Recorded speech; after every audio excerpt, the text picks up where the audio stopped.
우리가 세상적으로도 값비싼 명품을 소유하면 그 명품을 함부로 다루지 않습니다.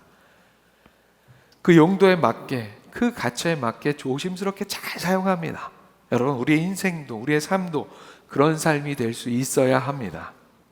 오늘 우리가 함께 읽은 본문 말씀은 그런 우리의 삶의 가치를 드러내는 것을 거룩함이라는 단어로 표현합니다. 세상의 물질적 가치로 매길 수 없는 우리의 삶의 의미를 잘 담고 있는 단어는 바로 거룩함입니다. 하나님께서는 오늘 말씀을 통해 우리를 그 거룩한 삶으로 초대하십니다. 우리가 거룩한 삶을 이룰 때 우리는 우리의 삶의 그 가치를 제대로 드러낼 수 있기 때문입니다. 오늘 본문 말씀을 통해서 우리를 피로 사셔서 거룩함으로 초대하시는 하나님의 그 마음을 잘 깨달아 그 초대에 기꺼이 기쁨으로 감사로 응하는 우리 모두가 될 수 있기를 축복합니다. 화면 보시고 함께 한번 읽어볼까요? 시작. 하나님께서 거룩하시기 때문에 우리도 거룩해야 합니다. 하나님께서는 베드로 사도를 통해 우리를 거룩함으로 초대하십니다. 오늘 우리가 함께 읽은 본문 말씀은 이렇게 시작이 되었죠. 그러므로 너의 마음의 허리를 동이고 근신하여 예수 그리스도께서 나타나실 때에 너희에게 가져다 주실 은혜를 온전히 바랄지어다. 너희가 순종하는 자식처럼 전에 알지 못할 때에 따르던 너의 사역을 본받지 말고 오직 너희를 부르신 거룩한 이처럼 너희도 모든 행실에 거룩한 자가 되라. 아멘. 베드로 사도는 성도들에게 예수님께서 그들에게 주실 은혜를 온전히 바라며, 궁극적으로는 마지막 때에 다시 오실 주님께서 주실 그 은혜를 바라며 그들의 마음의 허리를 동이고 근신하라고 말씀합니다. 사랑하는 여러분, 우리는 언제 어느 때 허리를 동입니까? 언제 허리를 동이죠? 허리를 동인다는 것은 무언가 맞닥뜨릴 어떤 일이 있을 때 그것을 잘 맞닥뜨릴 수 있도록 준비하는 것을 의미합니다. 무슨 일을 앞두고 우리가 이렇게 얘기해, 자 이제 한번 해볼까 하면서 이렇게 허리를 동이잖아요. 혹은 자 이제 좀 제대로 한번 해보자 하면서도 허리를 동이잖아요. 그렇게 허리띠를 제대로 고쳐매는 것이, 무언가를 준비하는 것이 허리를 동이는 일입니다. 그리고 이어지는 말씀에서 근신하라는 말씀은 정신 차리고 깨어서 자신을 조심스럽게 잘 돌아보라는 그런 의미입니다. 베드로 사도는 그렇게 마음의 허리를 동이고 정신을 차리고 깨어서 자신을 잘 돌아보며 준비할 일이 있다고 말씀하고 있는 거예요. 그 준비할 일은 무엇입니까? 그것은 바로 거룩하게 살기에는 너무도 어려운 여러 가지 환경과 여건을 가지고 있는 세상 속에서 기필코 거룩하게 사는 일입니다. 기필코 거룩하게 살아가는 일. 그렇게 우리가 예수 그리스도의 십자가의 대속으로 인하여 이제는 죄와 사망의 권세가 아닌, 이전에 따르던 우리의 죄악된 욕심이 아닌, 이제는 하나님 아버지께 순종하는 자녀로서 그런 자녀답게 우리는 거룩한 삶을 살아야 합니다. 그렇게 베드로 사도는 우리를 거룩한 삶으로 초대하면서 우리가 거룩한 삶을 살아야 하는 중요한 이유 3가지를 오늘 본문 말씀을 통해서 우리에게 제시하고 있어요. 그 첫 번째 이유, 우리가 거룩한 삶을 살아가야 하는 가장 중요한 첫 번째 이유는 바로 이 말씀에 들어 있습니다. 16절의 말씀이죠. 기록되었으되 내가 거룩하니 너희도 거룩할지어다 하셨느니라. 아멘. 베드로 사도는 레위기에 기록된 하나님의 명령의 말씀을 인용해서 우리가 거룩해야 하는 가장 첫 번째 이유를 제시합니다. 그것은 바로 하나님께서 거룩하시니 우리도 거룩해야 한다는 말씀입니다. 구약 성경에 이런 말씀이 여러 번 등장해요. 하나님께서 거룩하시니까 하나님의 백성들도 거룩해야 한다는 말씀이죠. 그 중에 구체적으로 베드로가 인용한 레위기 11장 45절에 이렇게 말씀합니다. 나는 너희의 하나님이 되려고 너희를 애굽 땅에서 인도하여 낸 여호와라. 내가 거룩하니 너희도 거룩할지어다. 아멘. 사랑하는 여러분, 하나님께서는 우리를 하나님의 자녀로, 하나님의 백성으로 삼기 위해서, 그렇게 하나님께서 우리의 하나님이 되어주시기 위해서 우리를 구원하셨습니다. 우리를 부르고 우리를 구원하시는 하나님, 그 하나님께서 거룩한 분이시기 때문에 우리는 거룩한 삶을 살아야 한다고 이야기합니다. 그것이 바로 우리가 받은 구원의 은혜의 가치대로 살아가는 삶이기 때문이죠. 우리를 구원하시는 하나님께서 우리에게 너희도 나처럼 내가 거룩하니 너희도 나처럼 거룩하라고 그렇게 말씀하시는데, 여러분, 이 말씀에, 이 명령에 우리가 무슨 다른 토를 달 것이 있습니까? 없어요. 이 말씀은 그냥 그렇게 순종하면 되는 말씀입니다. 우리 하나님께서 거룩하시니 우리도 거룩해야 합니다. 사랑하는 여러분 구원 받으셨습니까? 아멘. 우리는 모두 구원받은 인생들입니다. 구원을 받았다는 것은 무엇을 의미합니까? 구원을 받았다라고 우리가 고백하고 이야기를 할 때 그 의미에 대해서 여러 가지 신앙적이고 신학적인 해설과 실천적인 의미들이 있습니다. 하지만 그 중에 가장 중요한 것 한 가지는 바로 관계의 회복의 의미입니다. 하나님과 우리와의 관계의 회복. 17절에 이렇게 말씀합니다. 외모로 보시지 않고 각 사람의 행위대로 심판하시는 이를 너희가 아버지라 부른즉 너희가 나그네로 있을 때를 두려움으로 지내라. 아멘.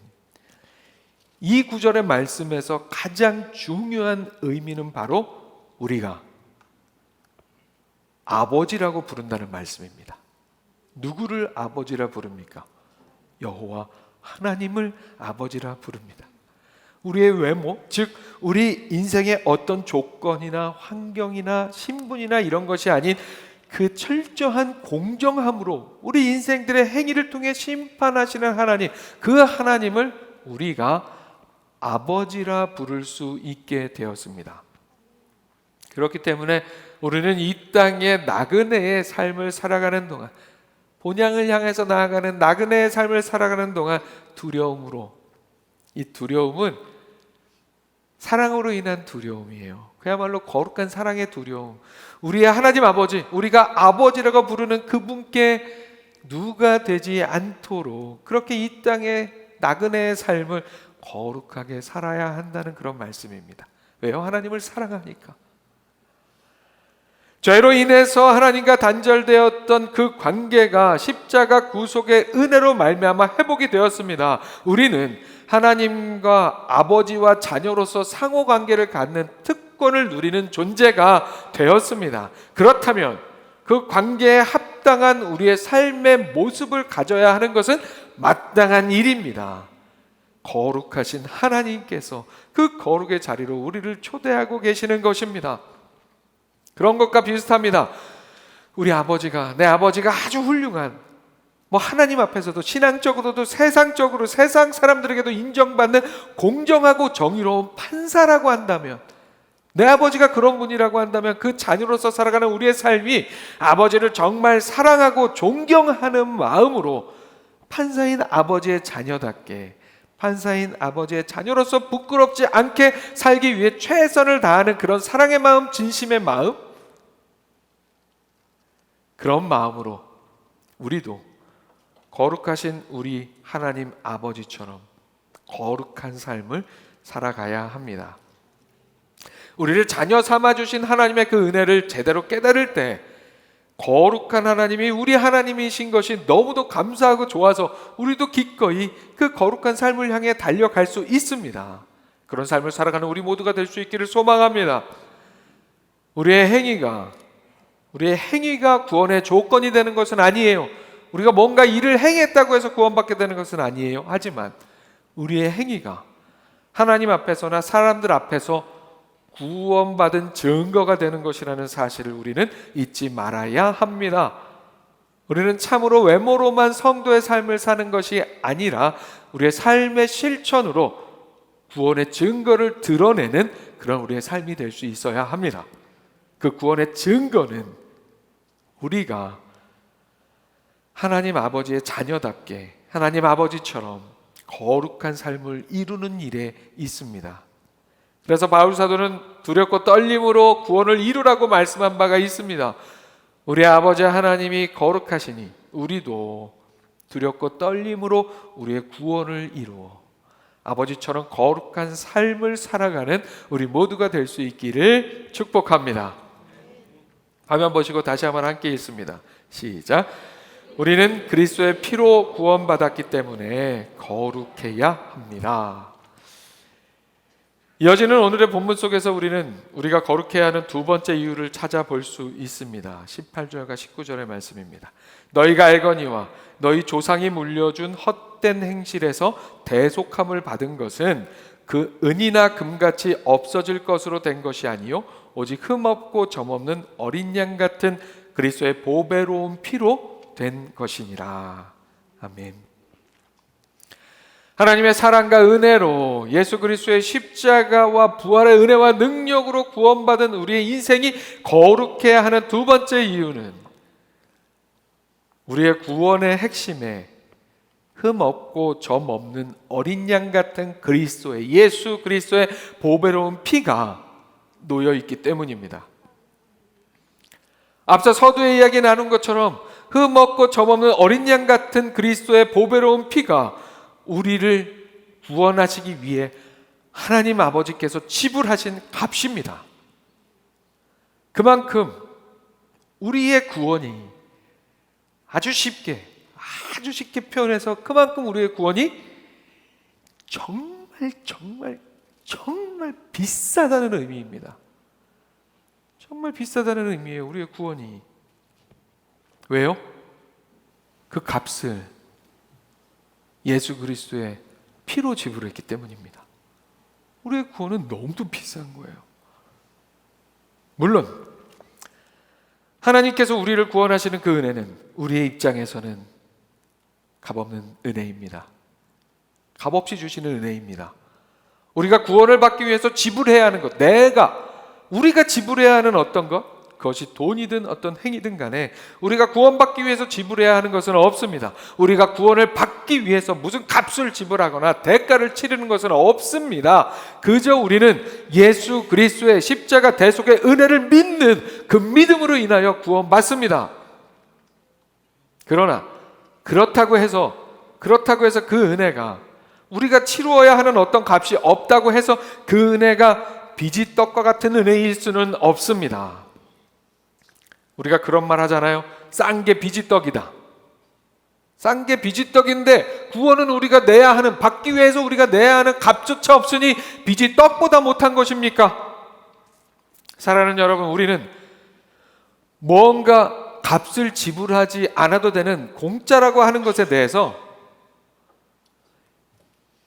이게 정말 가치가 없어서 공짜인 것과 무엇으로도 그 값을 매길 수가 없어서 공짜인 것을 잘 구분할 줄 알아야 합니다. 우리의 구원이 세상의 어떤 가치와 비교해서도 그 값을 매길 수 없는 본체 하나님이신 독생자 예수 그리스도의 핏값으로 이루어졌기 때문입니다. 그 구원의 은혜의 가치를 우리가 잘 안다면 우리는 그 가치대로 거룩한 삶을 살지 않을 수 없습니다. 비싼 만큼 그 비싼 품격에 맞는 구원받은 거룩한 삶을 살아야 한다는 말씀입니다. 그리고 오늘 본문에는 그렇게 우리가 이루어야 하는 거룩함의 한 가지 구체적인 실천에 대해서 이야기하고 있어요. 22절의 말씀입니다. 너희가 진리를 순종함으로 너희 영혼을 깨끗하게 하여 거짓이 없이 형제를 사랑하기에 이르렀으니 마음으로 뜨겁게 서로 사랑하라. 아멘. 말씀은 우리로 하여금 마음으로 뜨겁게 사랑하라고 명령하고 있습니다. 그런데 우리가 그렇게 사랑할 수 있는 이유, 그 근거가 무엇이라고 이야기하고 있습니까? 성도들이 진리를 순종함을 통해서 그들의 영혼을 깨끗하게, 즉 거룩하게 하여 거짓이 없이 형제를 사랑하기에 이르렀기 때문에 그 거룩함으로 마음으로 뜨겁게 서로 사랑하라고 말씀하고 있습니다. 그것이 우리가 거룩한 삶을 실천하는 중요한 한 가지 일이기 때문입니다. 그리고 우리가 그렇게 거룩해야 하는 이유, 우리가 받은 구원이 세상의 은과 금과 같은 어떤 그런 세상적인 가치로가 아니라 세상 그 무엇으로도 값을 매길 수 없는 예수 그리스도의 보배로운 피로 이루어진 일이기 때문에 그 품격에 맞게 거룩한 삶을 살아야 한다는 사실 잊지 않는 우리 모두가 될 수 있기를 축복합니다. 마지막으로 한 번 더 화면 보시고 함께 읽습니다. 시작. 우리는 또한 영원한 말씀으로 거듭났기 때문에 거룩해야 합니다. 우리가 구원받은 인생으로서 거룩해야 하는 세 번째 이유는 오늘 본문 23절에서 찾아볼 수 있습니다. 23절 이렇게 말씀합니다. 너희가 거듭난 것은 썩어질 씨로 된 것이 아니요 썩지 아니할 씨로 된 것이니 살아있고 항상 있는 하나님의 말씀으로 되었느니라. 아멘. 우리가 거룩해야 하는 이유는 우리가 영원토록 변치 않는 하나님의 말씀, 살아있고 항상 있는 하나님의 말씀으로 거듭났기 때문입니다. 우리가 썩어질 씨, 즉 그 능력이나 영향력에 있어서 유통기한이 있는 그 어떤 것으로 인해 거듭난 것이 아니라 썩지 아니할 시 살아있고 항상 있는 하나님의 말씀으로 거듭났기 때문에 우리는 거룩한 삶을 애쓰고 힘쓰며 살아가야 합니다. 예수님께서 이루신 십자가와 부활의 그 사건도 하나님의 말씀에 의해 이루어진 일임을 우리는 너무도 잘 알고 있습니다. 살아있고 항상 있는 말씀, 그 말씀의 영원성에 대해서 베드로 사도는 이어지는 말씀 속에 부연합니다. 24절과 25절의 말씀입니다. 그러므로 모든 육체는 풀과 같고 그 모든 영광은 풀의 꽃과 같으니 풀은 마르고 꽃은 떨어지되 오직 주의 말씀은 세세토록 있도다 하였으니 너희에게 전한 복음이 곧 이 말씀이니라. 아멘. 베드로는 이사야서 40장 6절부터 8절까지의 말씀을 인용해서 말씀의 영원성에 대해서 설명합니다. 이사야서에는 이렇게 기록되어 있어요. 말하는 자의 소리여 이르되 외치라 대답하되 내가 무엇이라 외치리이까 하니 이르되 모든 육체는 풀이요 그의 모든 아름다움은 들의 꽃과 같으니 풀은 마르고 꽃이 시들면 여호와의 기운이 그 위에 불미라. 이 백성은 실로 풀이로다. 풀은 마르고 꽃은 시드나 우리 하나님의 말씀은 영원히 서리라 하라. 아멘. 이사야서의 이 말씀은 자신들의 죄악으로 인해서 바벨론의 포로의 시기를 살고 있던 낙마하고 절망하고 그 미래를 예측할 수 없었던 이스라엘 백성들에게 그들을 다시 회복시키겠다고 약속하신 하나님의 말씀은 변함이 없다고, 하나님의 말씀은 우리 인생들은 시들어지고 썩어지고 죽어지지만 하나님의 말씀은 영원하니까 그 약속의 말씀 붙들고 미래를 향해 나아가자는 그런 의미에서 이 말씀을 주신 거예요. 오늘 우리의 삶 속에도 하나님의 말씀은 동일합니다. 변함없는 영원한 말씀인 줄로 믿습니다. 그렇다면 말씀의 영원성이, 영원한 말씀을 우리가 거듭났다는 사실이 우리의 거룩한 삶과 어떤 연관성이 있을까요? 사랑하는 여러분, 영원하다는 것은 무슨 의미입니까? 사실 이 영원이라는 단어의 사전적 의미는 우리가 너무도 잘 알고 있어요. 그런데 그 의미를 실천적인 의미에서 우리의 인식 속에서 제대로 이해하기라는 쉽지가 않습니다. 이해하기에는 쉽지가 않아요. 왜 그렇습니까? 우리는 지금 영원을 사는 존재가 아니기 때문에, 영원을 경험해 보지도 않았기 때문입니다. 우리의 인식 속에서 영원이 무엇인지 정확히 알 수 없어요. 하지만 우리가 보통 사용하는 영원이라는 단어와 관련된 말들을 통해서 한번 이해해 볼 수 있습니다. 이 영원이라는 단어로 수식되는 말 중에 대표적인 단어가 있어요. 무엇일까요? 사랑입니다. 사랑. 여러분, 물리학의 열역학 제2법칙이라는 것이 있습니다. 혹시 물리학 박사님이나 물리학을 전공하신 분들이 계시다면 물리학에 대해서 뭐 얕은 지식밖에 없는 제가 이런 예화를 드는 게 좀 송구하긴 하지만, 자, 이 열역학 제2법칙이라고 하는 것은 아주 어렵고 복잡한 법칙인데 아주 간단하게 설명하면 만물은 쇠퇴한다는 간단한 이치를 담고 있는 물리학의 법칙이에요. 만물은 쇠퇴한다. 여러분, 불이 타고 있다가 타던 불이 결국은 어떻게 됩니까? 결국은 꺼집니다. 싱싱하던 과일은 어떻게 됩니까? 결국에는 썩어집니다. 무엇이든 이 땅에 있는 것들은 부패하고 흐트러지며 엔트로피라고 하는데요, 무질서라고 하는 것, 무질서가 증가하게 된다는 그런 뜻입니다. 그러나 이 물리학 법칙을 거스르는 하나님의 역사가 바로 영원성입니다. 그리고 그 영원함을 드러내는 대표적인 것이 바로 하나님의 말씀입니다. 하나님의 말씀은 이 세상 속에 존재합니다. 이 세상 속에 우리와 함께 존재합니다. 그럼에도 불구하고 하나님의 말씀은 연력학 제2법칙에 해당되지 않습니다. 연력학 제2법칙에 의해서, 그 법칙에 의해서 상식 안에서 생각을 해보면, 여러분, 이 성경은 원본이 있습니까? 없습니까? 이 성경이 번역되고 해서 오늘 한글로 여기까지 왔는데, 나에게까지, 우리에게까지 와 있는데, 성경은 원본이 있습니까? 없습니까? 성경은 원본은 없습니다. 처음에 쓰여진 그 원본이 없어요. 자, 원본이 없는데, 원본이 없다는 그 상황 속에서, 자, 원본과 사본, 사본이 사본으로 이어져서 오늘 우리에게까지 이렇게 전달이 된 건데요. 자, 원본과 사본 중에 뭐가 더 불완전합니까? 사본이 불완전합니다. 원본과 사본 중에는 사본이 불완전해요. 왜냐하면 옮겨 적은 것이기 때문입니다. 그게 상식이죠. 그렇다면 그 사본을 또 옮겨 적은 사본, 또 옮겨 적은 사본, 또 옮겨 적은 사본이 있다고 할 때, 시간이 길게 지날수록 이 사본은 연력학 제2법칙에 의하면 어떻게 됩니까? 점점 불완전해져요. 점점 흐트러질 수밖에 없는 거예요. 이 세상에 존재하는 그 분명한 법칙에 의하면. 그러나 놀랍게도 하나님의 말씀은 결코 변함이 없습니다. 여러분, 하나님의 말씀은요, 1000년의 시간을 두고 쓰인 사본들이, 말씀드린 대로 성경은 사본밖에 존재하지 않는데 1000년의 시간을 두고 쓰인 사본이 서로 틀린 게 없어요. 같아요. 1000년 동안 수많은 사람들이 그 사본해서 사본이 이렇게 생겨나서 오늘날까지 우리에게까지 전해진 건데, 1000년의 시간의 차이가 있는 사본이 차이가 없다니까요.